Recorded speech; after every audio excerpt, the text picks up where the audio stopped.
Joe Parsetich.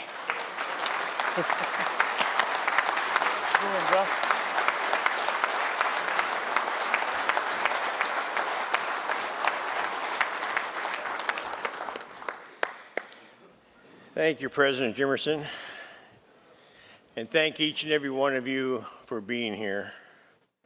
Good morning, everyone. Good morning.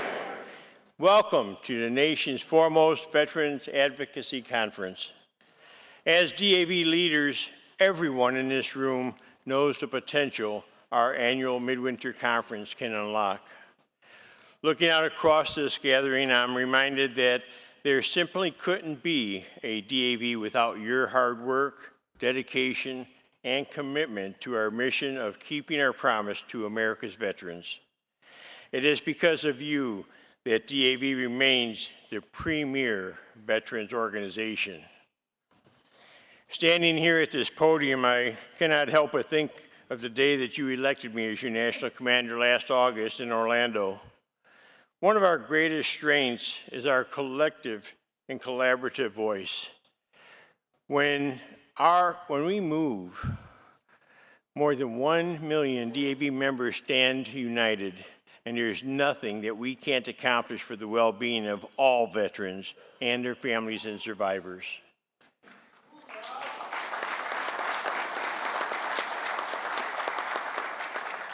We are a grassroots organization with a rich history stretching far back over a century, and when we speak, people listen. Perhaps nowhere else is that more apparent and more needed than right here beside our nation's capital. Our elected officials are just across the river, and DAV certainly carries influence in the halls of Congress. But that doesn't just suddenly happen. It isn't just plucked out of thin air. No, that trust has been built over time. The DAV leaders that came before us ensured that we could carry that torch for our fellow veterans, and it's our job to ensure that the leaders of tomorrow do the same. It is often said that as veterans, we wrote a blank check made payable to this country for an amount up to and including our life.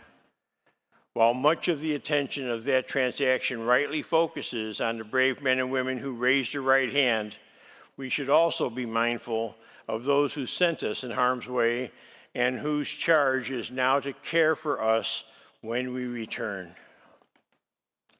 The service and sacrifice of all who have worn the uniform shouldn't go unnoticed. That's part of what we're doing at this event, reminding those responsible for sending veterans into harm's way that it's their duty now, and it didn't stop there. It extends well beyond after the battle has been fought. And when they need reminding of that sacred obligation, DAV is there. This week, they're going to find out that there's no better advocate for veterans than the veterans themselves. That's what Judge Robert Marks, our founder, meant when he set out to create an organization of our own, an organization of us, by us, and for us. When you meet with your congressional members this week, your very presence will put a human face on that seemingly arcane and often complex policy debates. We are here to help you prepare for these important face-to-face meetings. And I encourage you to attend the Benefits Protection and Legislative Workshop later today, right here. Joy Elam, our National Legislative Director, and her team will go over DAV's legislative priorities and critical policy goals. Having this information will prove invaluable later this week and long after you return home. By staying up to date on the issues impacting the veteran landscape, you will have a greater impact on those who write our nation's laws and oversee the Department of Veterans Affairs. And having a substantial impact on veterans' lives is something DAV knows all about. Take, for example, the issue of toxic exposure. We are already leading the charge on burn pits back in 2008, long before military and legislative leaders fully realized the severity of the problem. And last year, DAV was instrumental in getting the Honoring Our PAC Act to the President's desk. I was proud to join DAV's legislative team at the White House when this historic piece of legislation was signed into law, but that was just a final step in a long and arduous process that DAV had been part of since the very beginning. Unfortunately, exposure to harmful substances during service is nothing new.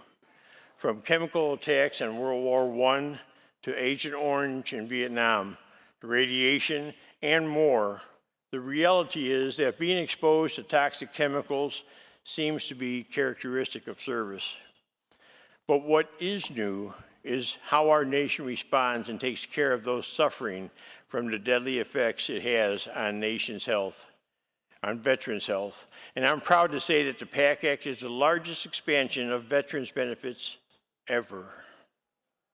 DAV's work on this from the very beginning back in 2007 when National Chief Communications and Outreach Officer Dan Clare leaked an important memo on burn pits to the media while he was deployed in Iraq.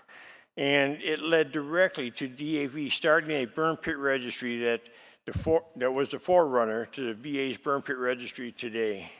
It's no surprise to those in this room that DAV was the first veterans organization to bring this crucial issue to the nation's forefront. But our work is far from done. We must ensure that Congress and the VA fully and faithfully implement this exceptional law and continue to evaluate and identify gaps and benefit shortcomings for those still suffering from their exposure. Another issue DAV has in its sights is the topic of veteran mental health. As a Vietnam veteran, I know all too well that after the guns go silent, the battle still continues for way too many. Paired with bleak economic prospects, including historic inflation, basic health concerns, and loneliness and isolation, and the emotions of trauma, those can all swirl around and create a perfect storm for those suffering mental health challenges. And while it's heartening to see the veteran suicide rate decrease over the past 2 years, the only acceptable number is 0.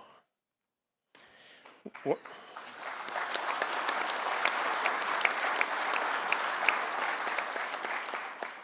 know, when veterans find themselves in crisis, they should expect to find a supportive mental health system within the VA, which is why DAV has made improving and expanding those services a priority. Tragically, the risk of suicide for veterans is still much higher than other Americans. In 2021, veterans were 57% more likely to die by suicide than other civilian peers. And women veterans are 2.5 times as likely to die by suicide compared with non-veteran adult women.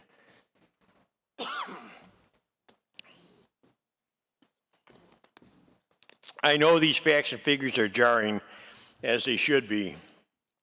It should bother everyone here. It should bother everyone in the nation to know that so many veterans are losing their battles with such pernicious demons. If you're looking for a way to make a difference, you have, by being here ready to engage in this delicate but critical issue that's facing each and every one of us in our communities. You're right here in the foxhole, helping to cover your buddies in the darkest moments. Keep them in your heart this week. And while I'm on the subject, everyone here should be aware of the new 988 number. This new national suicide hotline number can literally save lives. Veterans can automatically get connected to the Veterans Crisis Line by simply dialing 988 and then press number 1,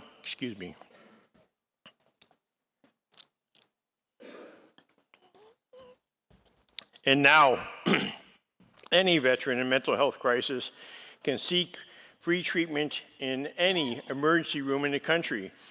And I'm stressing that's any VA or non-VA medical facilities, and the veterans do not have to even need to be enrolled in VA healthcare for this benefit.